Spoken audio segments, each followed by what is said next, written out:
Ya, pemirsa, bulan Ramadan identik juga dengan ibadah dan bulan penuh berkah. Di bulan suci ini, umat muslim menjalankan ibadah dengan berpuasa sebulan penuh.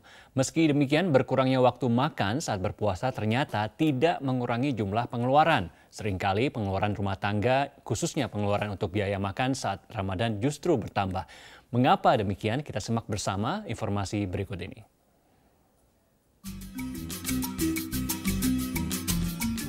Di bulan Ramadan, umumnya kita makan 2 kali sehari di saat buka puasa dan sahur.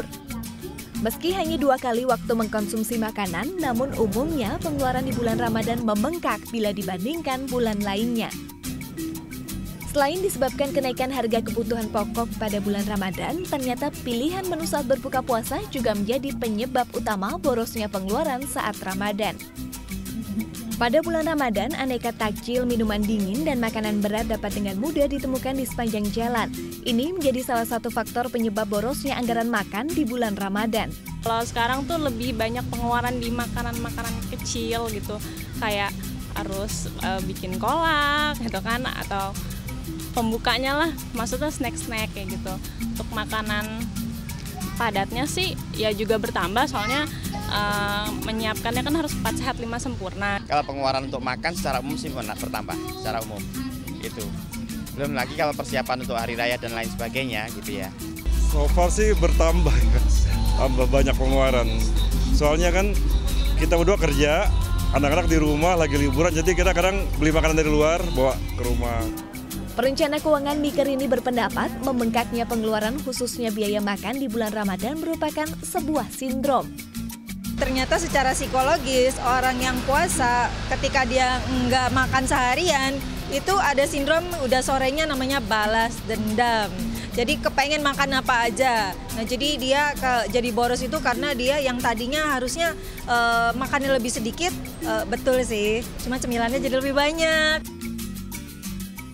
Miker ini memberikan tips dalam mengatur pengeluaran makan pada bulan Ramadan.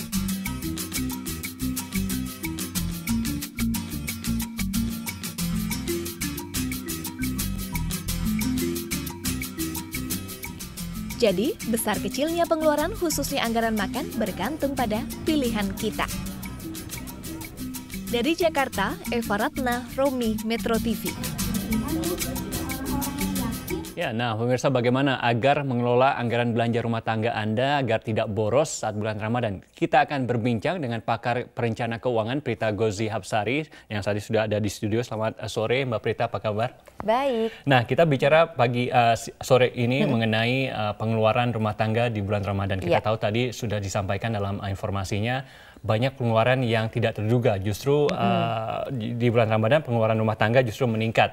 Ada acara buka puasa bersama misalnya, ada juga untuk zakat nanti. Betul. Tapi bagaimana? Apa saja yang harus diperhatikan dalam mengelola keuangan rumah tangga di bulan Ramadan ini? Nah, yang harus diperhatikan itu sebetulnya adalah ada perbedaan antara pengeluaran kita yang sifatnya rutin dengan pengeluaran sifatnya tidak rutin.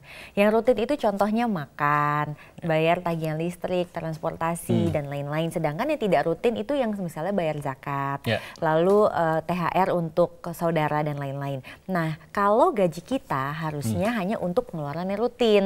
Sedangkan THR itu nanti adalah untuk yang pengeluaran yang sifatnya tidak rutin tadi. Nah, sayangnya banyak orang merasa bahwa di bulan Ramadan dia akan menerima penghasilan yang cukup besar karena sebetulnya dapat dari gaji plus THR. Jadi akhirnya dia merasa bahwa dia berhak untuk punya pengeluaran yang besar karena penghasilannya banyak. Padahal THR itu sudah ada haknya, sudah ada peruntukannya. Nah ini yang jadi masalah. Akhirnya nanti biasanya kejadiannya setelah Lebaran akhirnya gigit jari. Tapi bagaimana dengan untuk mengantisipasi kenaikan harga? Misalnya tadi kita sudah dengarkan informasi gas LPG naik. 3 kg naik, dan juga harga bahan kebutuhan pangan juga naik. Bagaimana kita menyiasatinya agar itu tadi saat Lebaran nanti kita nggak gigit jari? Gitu. Iya, jadi sebenarnya ternyata fenomenanya cukup menarik. Harga-harga yang naik, tetapi ada juga yang turun. Jadi ada harga-harga yang naik seperti contohnya daging, beras, minyak goreng. Tetapi yang turun pun ada. Contohnya seperti kedelai, terus cabai, terus udah gitu tepung itu juga turun. Jadi kita bisa mengatur menu di situ. Kita bisa mengatur menu sesuai dengan kesukaan masing-masing rumah tangga. Nah, kenapa harus diatur supaya tidak banyak sisa? Nah, yang paling problem itu adalah menunya tidak diatur, kita belanjanya banyak, akhirnya busuk, tidak jadi dimasak, bahkan dimasak pun akhirnya tidak dinikmati karena mungkin anggota keluarga tidak gitu suka dengan menu tersebut. Jadi nomor 1 sebetulnya mengatur menu. Nomor 2 itu adalah mengatur prioritas kita. Jadi prioritas kita ini apa dalam satu hari? Sahurkah, berbuka, atau makan malamnya? Karena setiap orang tuh berbeda-beda. Contohnya, kalau saya sahur itu tidak terlalu banyak. Buka pun juga hanya kurma dengan air putih, tetapi makan malamnya banyak. Nah, mungkin Mas Hari kan lain lagi, tapi jangan tiga-tiganya mau banyak gitu. Jadi kita tetap budgetnya harus sama, kita atur nih mana yang mau kita dahulukan. Artinya kalau sampai kita ada undangan berbuka puasa, maka hari itu mungkin sahur kita dan makan malam kita itu lebih dikurangi, kita perbanyak di anggaran buka puasa. Anggaran buka puasa yang diperbanyak gitu, agar juga nanti pada saat sahur tidak busuk atau tidak sia-sia gitu uang yang sudah dibelanjakan untuk bahan makanan tadi. Tapi di bulan puasa ini juga Mbak Prita, ini biasanya umat yang beragama Islam mendapatkan THR. Nah, ini seringkali yang salah pengelolaannya. Bagaimana mengelola THR dengan baik, dengan bijak? Nomor 1, zakat infak sedekah harus dikeluarkan. Karena semua orang pasti harus bayar zakat Disisihkan terlebih fitrah. dahulu ya? Betul. Jadi biarpun anak kecil itu kan juga ada kewajiban zakat fitrah. Jadi kita sisihkan dulu untuk itu. Kira-kira mungkin alokasinya sekitar 5% dari 5%, THR yang kita terima. Nah, kemudian setelah itu adalah tergantung nih, kalau keluarganya mudik, berarti kita pentingkan mudiknya.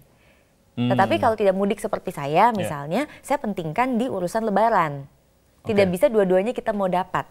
Jadi kalau kita memang mudik, 50% dari THR bisa kita alokasikan untuk kebutuhan mudik. 50%? 50%, karena memang itulah yang kita butuhkan. Karena mudik itu bukan hanya tiket urusannya, tapi juga makan selama di sana. Transportasi, betul, bensin, akomodasi, dan juga kan kita bawa hadiah untuk saudara kita di kampung halaman. Jadi itu sekitar 50%. Kalau kita sudah mudik, maka mungkin kayak belanja lebaran, aksesoris, dan lain-lain itu bisa dikurangi.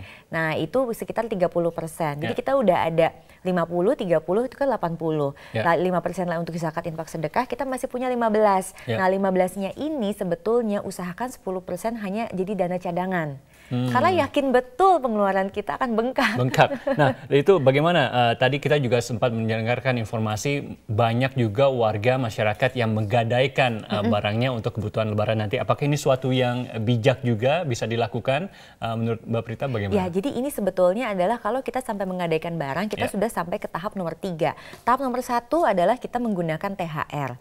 Tahap nomor 2 THR sudah bubaran juga, kita pakai dana cadangan. Nah, 2 ini sudah habis, akhirnya ya pakailah gadai. Nah, kalau memang nomor 3 yang kita pilih yaitu berutang, memang menggadaikan barang itu adalah yang paling aman. Kenapa? Karena ada agunannya. Jadi kalau misalnya kita nanti punya rezeki, kita bisa tebus lagi. Tetapi kalaupun ternyata rezekinya tidak ada, ya sudah, kita kemudian hilang, tidak punya utang lain. Berbeda kalau kita ambil pinjaman dana tunai, itu agak bahaya. Karena tidak ada agunannya, kalau nanti kita tidak sanggup untuk membayarkan, bisa-bisa keuangan kita malah jadi kurang sehat. Ya, bagaimana dengan penggunaan kartu kredit misalnya?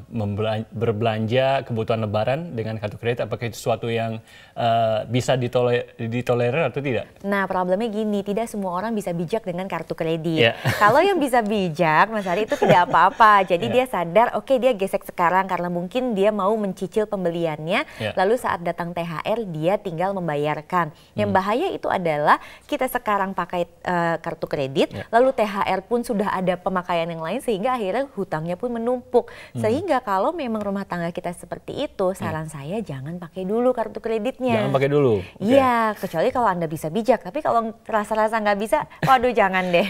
Kadang-kadang kan kita misalnya yang sudah berkeluarga ingin baju Idul Fitrinya, baju lebarannya seragam.